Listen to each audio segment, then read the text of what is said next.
다 함께 사도신경 하심으로 2024년 11월 26일 화요일 온라인 아침 기도에 하나님께 올려드리겠습니다. 전능하사 천지를 만드신 하나님 아버지를 내가 믿사오며 그 외아들 우리 주 예수 그리스도를 믿사오니 이는 성령으로 잉태하사 동정녀 마리아에게 나시고 본디오 빌라도에게 고난을 받으사 십자가에 못 박혀 죽으시고 장사한 지 사흘 만에 죽은 자 가운데서 다시 살아나시며 하늘에 오르사 전능하신 하나님 우편에 앉아 계시다가 저리로서 산자와 죽은 자를 심판하러 오시리라. 성령을 믿사오며 거룩한 공예와 성도가 서로 교통하는 것과 죄를 사하여 주시는 것과 몸이 다시 사는 것과 영원히 사는 것을 믿사옵나이다. 아멘. 찬송가 337장 찬송하시겠습니다. 내 모든 시험 무거운 짐을 주 예수 앞에 아뢰이며 근심에 쌓인 날 돌아보사 내 근심 모두 맡으시네. 무거운 짐을 나 홀로 지고 견디다 못해 쓰러질 때 불쌍히 여겨 구원해 주리. 은혜의 주님 오직 예수. 내 모든 괴로움 닥치는 말라 주 예수 앞에 아뢰이며 주께서 친히 날 구해 주사 넓으신 사랑 베푸시네. 무거운 짐을 나 홀로 지고 견디다 못해 쓰러질 때 불쌍히 여겨 구원해 주리. 은혜의 주님 오직 예수.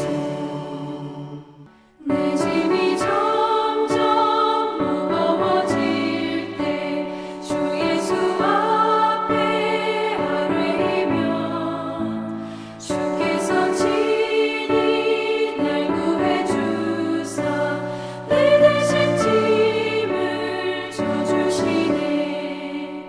무거운 짐을 나 홀로 지고 견디다 못해 쓰러질 때 불쌍히 여겨 구원해 주리. 은혜의 주님 오직 예수.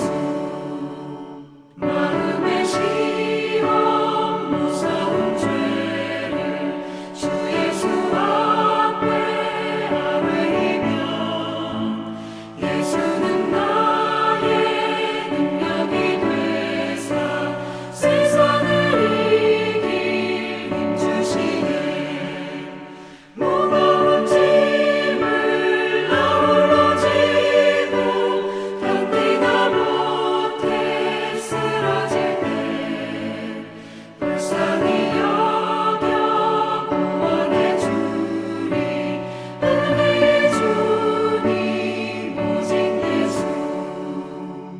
하나님 아버지 감사합니다. 오늘도 또 새로운 화요일 하루를 허락하시고 오늘 하루도 주님께서 말씀을 통해서 하늘의 능력으로 저희들을 붙드셔서 세상이 어떠한 것으로 유혹해도 흔들리지 않는 믿음 가지고 살아감으로 말미암아 주님께서 예비하신 승리의 축복을 누리게 하시려고 저희들을 이 아침부터 불러주심을 감사드립니다. 주님 부르심에 순종함으로 나와 이 시간에 저희들을 위해서 예비해 놓으신 영의 양식을 받고 하루를 시작하길 원합니다. 오늘도 말씀을 통해서 주님께서 어떤 길로 저희들을 인도하시는지 바르게 알게 하시고 또 순종의 길로 나가게 하여 주셔서 주님과만 동행하며 주님께서 예비해 놓으신 승리의 축복을 누리며 하나님께 영광 돌리는 하루가 되게 하여 주옵소서. 감사드리오며 우리 주 예수 그리스도 이름으로 기도드리옵나이다. 아멘. 자, 이 시간에 하나님이 주시는 말씀은 잠언, 구약성경 잠언 16장 1절부터 15절까지 말씀 보겠습니다. 자, 화면에 보시면서 잠언 16장 1절부터 우리 함께 합독하시겠습니다. 말씀입니다. 마음의 경영은 사람에게 있어도 말의 응답은 여호와께로부터 나오느니라. 사람의 행위가 자기 보기에는 모두 깨끗하여도 여호와는 심령을 감찰하시느니라. 너의 행사를 여호와께 맡기라. 그리하면 내가 경영하는 것이 이루어지리라. 여호와께서 온갖 것을 그 쓰임에 적당하게 지으셨나니 악인도 악한 날에 적당하게 하셨느니라. 물은 마음이 교만한 자를 여호와께서 미워하시나니 피차 손을 잡을지라도 벌을 면하지 못하리라. 인자와 진리로 인하여 죄악에 속하게 되고 여호와를 경외함으로 말미암아 악에서 떠나게 되느니라. 사람의 행위가 여호와를 기쁘시게 하면 그 사람의 원수라도 그와 더불어 화목하게 하시느니라. 적은 소득이 공의를 겸하면 많은 소득이 불의를 겸한 것보다 나으니라. 사람의 마음으로 자기의 길을 계획할지라도 그의 걸음을 인도하시는 이는 여호와시니라. 하나님의 말씀이 왕의 입술에 있은즉 재판할 때에 그의 입이 그르치지 아니하리라. 공평한 저울과 접시 저울은 여호와의 것이요 주머니 속의 저울추도 다 그가 지으신 것이니라. 악을 행하는 것은 왕들이 미워할 바니 이는 그 보좌가 공의로 말미암아 굳게 섬이니라. 의로운 입술은 왕들이 기뻐하는 것이요 정직하게 말하는 자는 그들의 사랑을 입느니라. 왕의 진노는 죽음의 사자들과 같아도 지혜로운 사람은 그것을 쉬게 하리라. 왕의 희색은 생명을 뜻하나니 그의 은택이 늦은 비를 내리는 구름과 같으니라. 아멘. 이 땅에 사는 모든 사람들은 하루하루 똑같은 시간을 살아갑니다. 그런데 어떤 사람은 하루 24시간을 하나님 보시기에 정말 값지게 살아갑니다. 자, 그래서 장차 하나님 앞에 섰을 때 하나님께 착하고 충성된 종이다 라는 인정을 받습니다. 또 어떤 사람들은요, 동일한 24시간을 살아가기는 합니다. 그러나 정작 하나님께서 부르실 때 그때 하나님께 보여드릴 것이 전혀 없어가지고 굉장히 난처한 입장에 처하게 되기도 합니다. 여러분, 그리스도인들은 어떤 사람들입니까? 하루하루 하나님께서 시간을 허락하신 그 24시간의 시간 동안 모든 시간을 하나님 보시기에 값지게 사용하는 그런 사람들입니다. 그래서 이 하나님 부르실 때 정말 감사함으로 떳떳하게 주 앞에 설 수 있는 사람들이 바로 예수 믿는 사람들입니다. 아무쪼록 오늘 하루뿐만 아니라 날마다 하나님께서 허락하신 시간들을 하나님 보시기에 값지게 사용함으로 말미암아 이 날마다 매 순간마다 하나님께서 착하고 충성된 종이라고 인정해 주시는 복된 하루하루 되시기를 축복합니다. 자, 그러면 하나님께 충성된 종이라고 인정받기 위해서 우리는 하루하루를 어떤 삶을 살아야 되는가? 이것에 대해서 오늘 본문에서 말씀하고 있는데요. 어떻게 살면 되느냐? 모든 일을 하나님께 맡기는 겁니다. 하나님께 맡겨도요, 그냥 대충 맡기는 것이 아니라 철저하게 맡기는 삶을 살아야 된다는 겁니다. 여러분, 하나님께 완전히 맡겼다는 것은 무슨 이야기입니까? 맡겼다면요, 걱정하지 않는 겁니다. 기도로 맡겼다면 주님께서 보시기에 가장 합당한 방법으로 해결해 주시겠지라고 생각하고요, 온전히 그냥 주님만을 신뢰하는 겁니다. 염려하지 않고 주님을 찬양하며 살아가는 것, 이게 중요하다는 거죠. 이 3절 상반절 말씀 보시기 바랍니다. 3절 상반절 보니까 너의 무엇을 행사를 여호와께 어떻게 하라? 맡기라 라고 하고 있습니다. 여러분, 여기에 행사라는 것은요, 어떤 이벤트가 아닙니다. 우리의 삶 가운데 일어나는 모든 일들을 말하는, 어떻게 볼 땐 작은 일처럼 보이는 것도 다 포함돼 작은 일이든 큰 일이든 모든 것들을 말합니다. 그리고 여기에 또 맡기라 라는 것은요, 그냥 어떤 것은 맡기고 어떤 것은 안 맡기고 이게 아니라 철저하게 맡기라 라는 말씀이에요. 자, 그러면 왜 이렇게 모든 것을 하나님께 철저하게 맡기라 라고 하고 있느냐? 1절 말씀이 그 이유죠. 자, 1절 말씀 우리 함께 읽습니다. 시작. 마음의 경영은 사람에게 있어도 말의 응답은 여호와께로부터 나오느니라. 아멘. 여러분, 이 구절에서 경영이 뭡니까?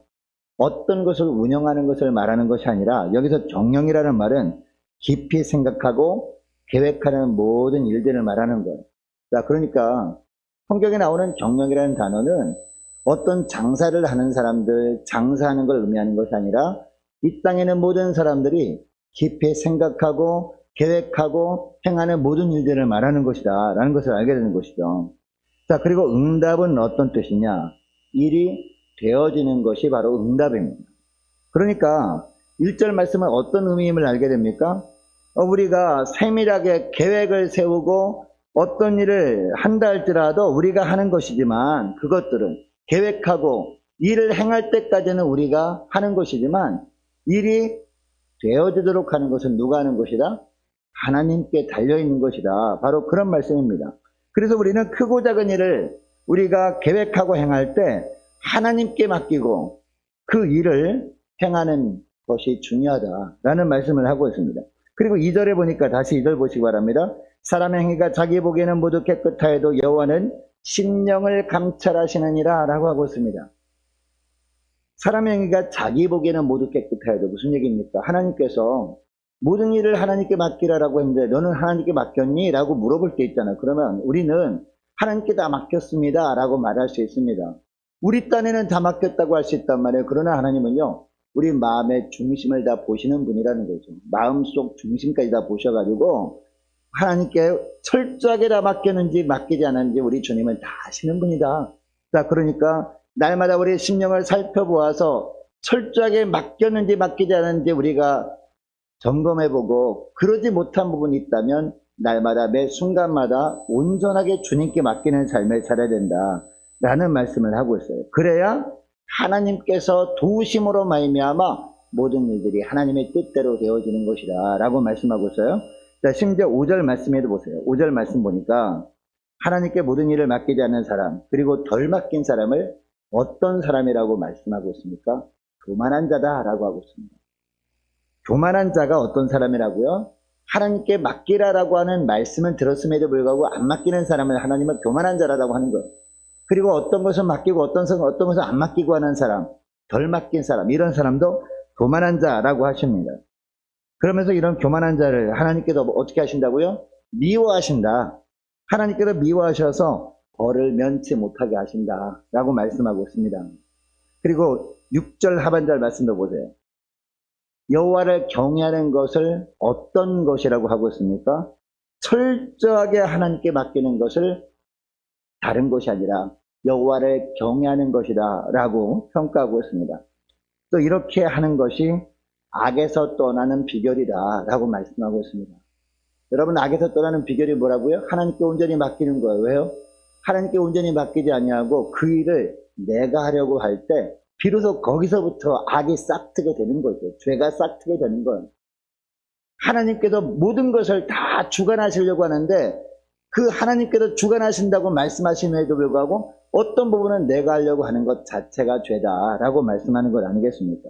자, 더 나아가 7절 말씀도 보시기 바랍니다. 7절 말씀 보면 사람의 행위가 여호와를 기쁘시게 하면 무슨 얘기예요? 철저하게 하나님께 맡기면 그 사람의 원수라도 그와 더불어 화목하게 하느니라 라고 하고 있습니다. 하나님께 온전히 맡기며 살게 되면 하나님이 이런 축복을 주시는데 어떤 축복을 주시느냐?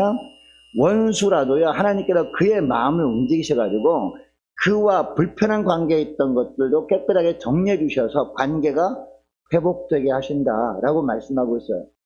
여러분, 하나님은 우리가 연합된 삶을 살기를 원하잖아요. 하나됨을 원하잖아요. 근데 하나됨을 원하는데 꼭 보면은 마음에 불편한 사람이 있게 마련이죠. 어디든 어느 공동체나. 그러나 우리가 어떻게 하면 하나님께서 그의 마음을 변화시켜 주셔서 그가 먼저 이렇게 다가와서 화목하게 하시느냐? 철저하게 하나님께 맡기는 것밖에 없다는 겁니다. 모든 일들. 그렇게 할 때 주님께서 주시는 축복이 바로 이런 축복이다라고 하고 있습니다. 자, 그리고 또 하나 어떤 축복을 주신다고 하느냐? 9절 말씀이에요. 9절 말씀 보니까 하나님이 인도해 주시는 축복을 주신다. 자, 9절 말씀은 함께 읽습니다. 시작. 사람이 마음으로 자기의 길을 계획할지라도 그의 걸음을 인도하시는 일은 여호와시니라. 아멘. 우리가 1절, 3절 말씀에 이미 살펴본 말씀과 비슷한 말씀이긴 합니다. 자, 우리가 아무리 계획을 잘하고 준비할 부분들을 철저하게 준비한다 할지라도 계획된 대로 되어질 때가 있고 안 될 때가 있잖아요. 그런데 정말 중요한 것은 무엇이냐? 하나님께서 인도하심에 따라서 계획하고 준비하고 행했느냐 행하지 않았느냐, 이게 정말 중요한 거죠. 여러분, 우리가 하나님께서 인도하신 대로 우리가 계획하고 하나님께서 인도하시는 대로 우리가 준비하고 행하게 되면요, 모든 것이 하나님의 뜻대로 되어지거든요. 우리가 볼 때 우리가 원하는 대로 되어지지 않을 수는 있습니다. 우리에게 찾아오는 고난이 있을 수 있어요. 시련이 있을 수 있습니다. 그러나 그때도 우리가 낙심하거나 절망하지 않아도 되는 이유가 있습니다. 왜냐하면 우리가 하나님께 온전히 맡김으로 말미암아 간절히 기도할 때 하나님께서 말씀을 통해서 알려주지 않겠습니까? 말씀을 통해서 깨닫게 하지 않겠습니까? 그래서 하나님께서 원하시는 대로 우리가 계획하고 우리가 준비하고 행함으로 말미암아 찾아오는 고난은요, 하나님께서 아무런 이유도 없이 주시는 고난이 아니기 때문이라는 거죠. 그런 고난은 하나님께서 우리를 훈련시키기 위한 고난이기 때문에 우리는 염려할 것이 없다는 거죠. 또 더 나아가서 하나님께서는요, 지금보다 더 큰 축복을 주시는 과정으로 하나님께서 그런 시련을 주실 수 있는 것이기 때문에 우리는 낙심할 필요가 없고, 우리가 어떻게 하면 돼요? 철저하게 하나님께 맡기고 살면 되는 거죠. 네. 이처럼 하나님께 모든 행사를 온전히 맡기며 사는 것을 10절부터 15절까지의 말씀을 보면 어떤 삶이라고 표현하고 있느냐? 만왕의 왕 되신 하나님의 통치 아래 사는 것이다, 이렇게 표현하고 있습니다. 자, 10절 말씀 보시기 바랍니다. 10절 말씀 보니까 하나님의 말씀이 왕의 입술에 있은즉 재판할 때에 그의 입이 그르치지 아니하리라 라고 하고 있습니다. 여러분, 여기에 왕이 나오는데요, 이 왕은 솔로몬 자신을 말하는 거겠죠. 이게 솔로몬이 쓴 잠언이기 때문에, 이 솔로몬은 왕이었기 때문에 간혹 이 백성들을 재판할 일이 있지 않겠습니까? 백성들을 재판할 때마다 솔로몬도 인간이었기 때문에 잘못 재판함으로 말미암아 억울한 사람이 생길 수가 있지 않겠습니까? 이것을 솔로몬이 안 겁니다. 솔로몬이 1천번제를 드릴 때 하나님께서 지혜를 주셨잖아요. 하늘의 지혜를 주시니까 그 다음부터 일정한 기간 동안 솔로몬이 어떻게 합니까? 하늘의 지혜가 가득하게 되니까 무엇보다도 하나님께 온전히 맡기게 된 거예요. 간절히 기도하면서 재판을 하니까 그때마다 하나님께서요, 하나님의 말씀으로 가득하게 한 겁니다. 다른 왕들은, 여러분, 하나님의 지혜가 없는 왕들은요, 물론 이스라엘 왕이긴 했지만 이 백성들을 재판할 때 간혹 가다가 자기의 생각과 자기의 지식을 기준으로 판결하니까 억울한 사람이 생겼었다는 거죠. 그러나 이 솔로몬이 하늘의 지혜를 받다 보니까 1천번제를 통해서 그 다음부터는 철저하게 하나님께 맡기고 그때마다 주시는 하나님의 말씀을 기준으로 판결하게 되었다는 거죠. 그리고 앞으로도 그렇게 살겠다고 고백하는 것이 바로 10절 말씀이에요. 나는 왕이지만, 인간으로 볼 때는 왕이지만 하나님과의 관계 속에는 하나님의 백성이다. 하나님께서 나를 통해서 이 나라를 이끌길 원하시기 때문에 나는 철저히 하나님께 맡기겠다, 이렇게 고백하고 있는 것이 11절 말씀이에요. 그러니까 하나님께 철저히 맡기는 사람은 오직 하나님의 말씀의 통치를 받는 사람이다 라는 것을 10절 말씀을 통해서 보여주고 있어요. 여러분, 이런 삶을 살 때 하나님께서 어떻게 하시겠다라고 하는 것이 11절부터 나오고 있습니다. 11절 말씀 보니까 공평이라는 단어가 나오잖아요. 우리가 무엇을 할 때 그 한 것에 대한 결과로 어떤 열매를 보는 것이 하나님이 기뻐하십니까? 공평 아닙니까? 이 왕이 재판할 때도 억울한 사람이 한 사람도 없게 하는 거, 이게 바로 공평한 세상 아닙니까? 이 공평이 누구한테 있기 때문에? 하나님께 있기 때문에 하나님께 맡기며 모든 것을 하나님의 말씀을 기준으로 행하는 것이 중요하다. 이처럼 말씀의 통치를 받으며 사는 것을 주님이 기뻐하신다라고 말씀하고 있습니다. 자, 뿐만 아니라 계속해서 본문을 보면 13절 말씀 보시기 바랍니다. 의로운 입술은 왕들이 기뻐하는 것이요 정직하게 말하는 자는 그들이 사랑을 입느니라 라고 하고 있습니다. 의로운 입술, 정직하게 말하는 것, 이게 뭡니까? 하나님께 철저히 맡김으로 말미암아 행하는 모습들을 말하는 거죠. 이런 모습을 우리 삶 가운데 보이며 살아갈 때 우리 주님께서 이처럼 이 정직하게 말하는 자는 그들의 사랑을 입느니라, 이처럼 결과도 좋게 해주신다라고 말씀하고 있고요. 자, 뿐만 아니라 14절 15절 말씀도 보시기 바랍니다. 14절 보니까 왕의 진노는 죽음의 사자들과 같아도 지혜로운 사람은, 하나님께 철저히 맡기는 지혜로운 사람은 그것을 쉬게 하느니라. 네. 진노를 쉬게 하느니라. 그리고 죽음을 쉬게 하느니라. 죽음을 맛보지 않는다라고 말씀하고 있고요. 15절 보니까 왕의 희색은 생명을 뜻하나니 그의 은택은 은혜를 말하는 거거든요. 그의 은택이 늦은 비 내리는 구름과 같으니라. 아멘. 여기 은택은 두 가지 의미가 있습니다. 하나님께서 우리에게 주시는 은혜들이 있다는 거죠. 그리고 또 하나는요, 이 땅에 사는 동안에 이 사람들에게 받는 은혜도 있지 않습니까? 그것을 말하는 거예요. 늦은 비를 내리는 구름과 같으니라. 이 늦은 비는 엄청나게 풍성하게 쏟아지는 비를 말하는 거거든요. 은혜가 충만하게 된다라는 거죠. 누가 볼 때도요, 야, 정말 살만한 세상이구나. 이렇게 하나님께서 만들어 주신다는 거죠. 어떻게 할 때 이렇게 된다? 하나님의 말씀의 통치를 받을 때, 하나님의 통치를 온전히 받음으로 말미암아 우리가 철저하게 하나님께 온전히 맡길 때, 그때마다 하나님의 부어주시는 말씀을 우리가 기준으로 살아갈 때 이런 놀라운 은혜들이 있게 된다라고 말씀하는 거죠. 이런 우리의 삶을 통해서 하나님께서 우리가 속한 공동체인 교회와 가정에 비로소 공평과 정의로 가득한 하나님의 나라로 가꾸어 주신다라고 말씀하는 겁니다. 여러분 이것을 기억하시고 오늘 기도할 때 이렇게 기도했으면 좋겠습니다. 하나님, 어떤 일이든지 온전히 주님께 맡기며 살기를 원합니다. 그래서 원수 맺고 사는 사람들의 마음도 하나님께로 움직여 주셔서 관계를 회복시켜 주시는 축복을 드리며 살게 하시고, 또한 저희들의 인생길을 가장 선한 길로 늘 인도해 주시는 축복을 풍성히 누리며 살게 해달라고 함께 기도하기를 원합니다. 계속해서 기도하기를 원하는 것은요, 오늘 하루도 바른 영적 분별력을 허락해 주옵소서 간절히 기도하기를 원합니다. 연말 준비와 2025년도 새해 준비를 잘 할 수 있도록 기도해 주시기 바랍니다. 유초등부 중고등부 청년부를 위해서 남녀 전도회와 각 구역을 위해서 함께 이 시간에 기도하기를 원하고, 또 많은 환우들이 있습니다. 환우들 회복을 위해서 간절히 기도하기를 원합니다. 취업을 앞둔 지체들을 위해서 성도사님들 가정들과 나라와 민족과 교회의 앞날을 위해서, 또 저와 여러분이 가지고 나온 기도 제목을 놓고 우리 함께 이 시간에 기도하기를 원합니다. 기도하겠습니다.